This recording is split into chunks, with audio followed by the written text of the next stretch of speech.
salo. Joke.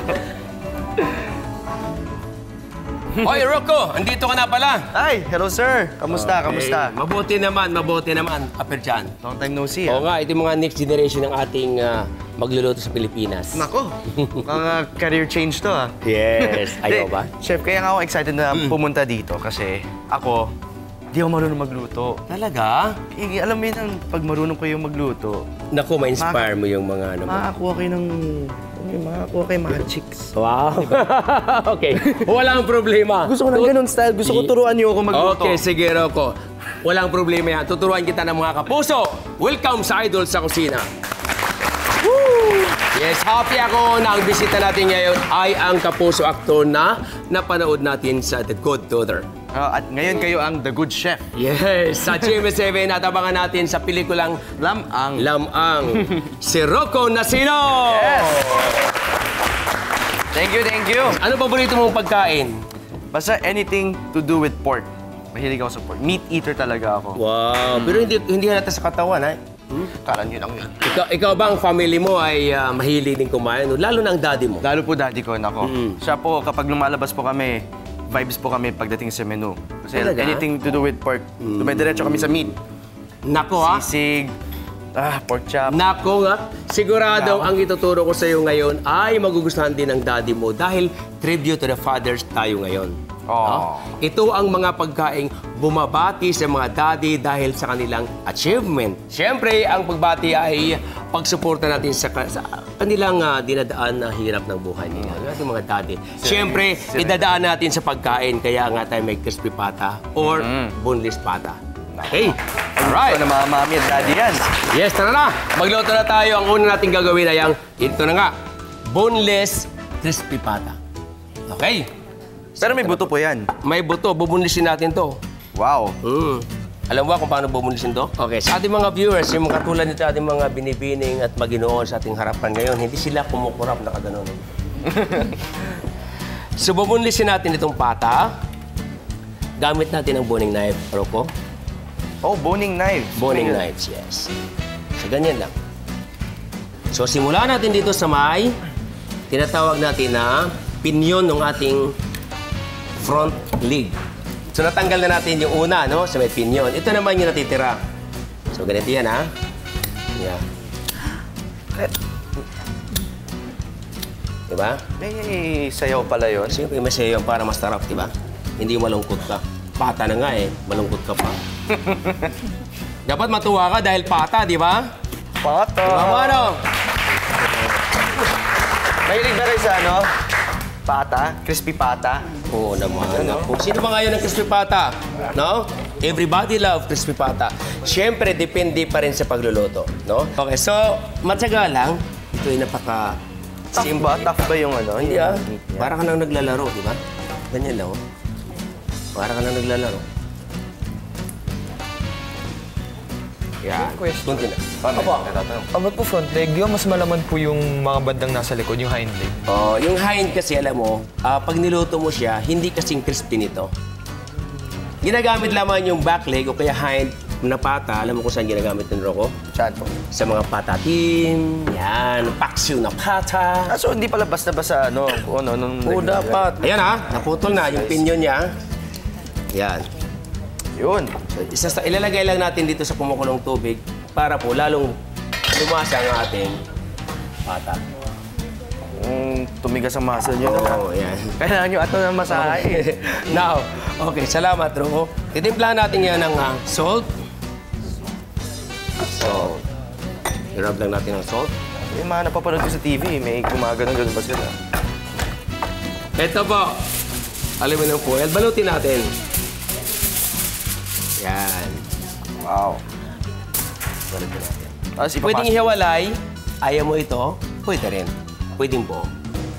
Okay, so ito ay babalutin natin. Diba? Yan. Huwag kayong malulungkot dahil malapit na itong kakain. Malapit na maluto. Okay? So, ilagay lang natin dito sa loob. Yan. Wow. Titimplahan lang natin ng bahagyang salt. Pwede ko subukan yun? Pwede. Ayun. At saka laurel. Ayan. Yan. At lagyan natin ng pamintang buo. Wow. Yan. Ito na, timplado na lahat, di ba? Tatakpan natin. Yun ang kailangan. Yan lang ang kailangan. Wow. Ayan na po, sinimmer natin sa loob ng 3 oras. At mayroon na po ako dito ang aking yung advance. Ito na po, yon. 3 araw. 3 araw. 3 oras, ayan na po. Dinagdagan ko ng isa. Ang dahilan po para hindi po maghiwalay, binabalutan ng fuel. Katulad nito, wala na po. No? Example lang po yan. So ito na po yon.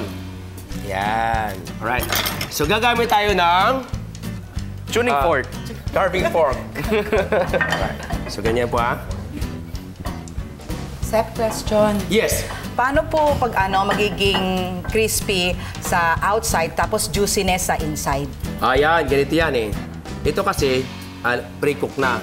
So madali siya maging crispy. Ngayon, kung gusto mo talaga maging crispy siya, may technique ako dyan. Tamang tanong, that's a very good question. Di ba po ano? Tutusukin natin ito ngayon. Ganyan, ganyan, ganyan, ganyan, ganyan. At saka natin lalagyan ng rock salt. Irarab natin sa ibabaw. Ako rin nun. Yan, ikaw rin. Okay. Ginawa mo kanina. Ito, lagyan natin ng rock salt ulit. Can I? Yeah, please. Irab mo yan. Rub ko, rub. Rub mo, rub. Rub, rub. Massage. At saka natin fried. Tatalangsik yan. Hindi po. Kumansik man yan, takpan natin na. Woohoo! Isa ba, iba? Takpan natin. Kita mo na. Okay, so nandiyan na, no? Malapit na mula ito. Mga 1 minute na lang. Loko. Gusto mo yung time ko? Ganito, ha? Bago mo pakain sa kanila. Oo. Ganyan, ha? Oh. Kakatakot naman yan. Para maging crispy. Sige, lagyan mo. Dito, ha? Sige, lagyan mo. Pwede mag-practice. Yes, yan. Ganun ha? Teka lang, teka lang. Okay. Yan mo ako pag tinamaan ako. Oh, game. Sige, sige. Yes! Yan! Narinig nyo, ha?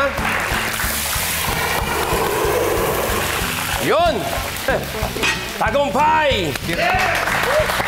Tagumpay! Mabuhay ang crispy pata! Buhay pata. Luto na. So, kukuha natin yung lalagyan dito. Wow naman! I love it! I love it! Ilabas ang kanin. Ayun, no? Ilabas ang kanin. Okay, so, habang nandyan yan, medyo natutuyo ng konti. Lalagyan ko lang ng paprika para gumanda. Ping, ping, ping, ping, ping, ping, ping, ping, ping, ping! Pang! Parang Yes. action movie lang Oh, to. para tumingkad lang yung kulay niya. Nakita mo kanina medyo light. Ngayon, a little brown. And golden brown. Diba? Ito po, of course, Filipino tayo. Mahilig tayo sa matamis ng konti. So, lalagyan natin ng kunting sugar. Optional. Sugar, okay. Okay. Optional lang yan. Sauce na itong gagawin natin. Yeah. Kunting sugar. Tama na yan. Then, of course, may kunting salt. At may chopped garlic.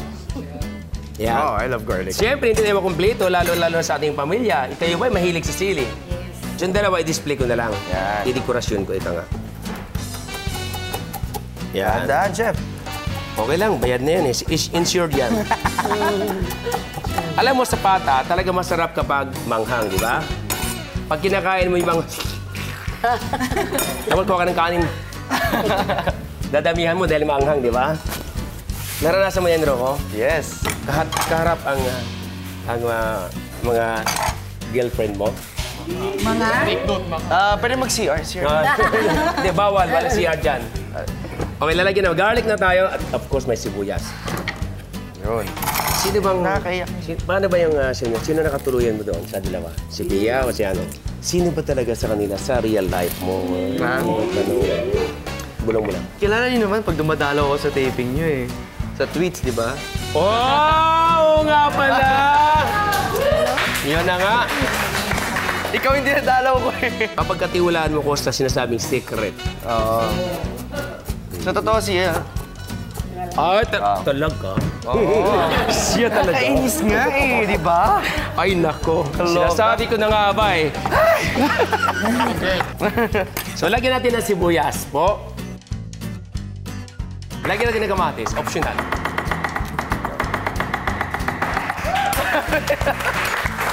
Tatakot naman yun. At saka natin lagyan ng toyo, di ba? Tarantantan. Yan. Dami ah. Now, ganda naman. I love it. Wow. Kain tayo mamaya. Okay, here it is. Ang ating boneless crispy pata. Kainan na!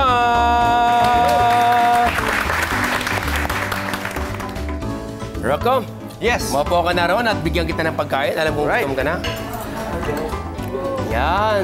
Lasang-lasa yung spices, yung anghang, yung sauce is perfect. Grabe. Please do not disturb me. Ako ay kakain muna. Ang sarap nito! Grabe, ang sarap. Iluluto ko to sa mga anak ko tsaka sa asawa ko. Pampulutan talaga. Perfect po yung balat po niya. Sobrang crispy po. Perfect po, sarap po. Kasama po yung sauce. The best po talaga. Huwag kayong alis, lalo na kung mahilig kayo sa beef. Dahil magical beef dish ang gagawin natin sa pagbabalik ng Idol sa Kusina!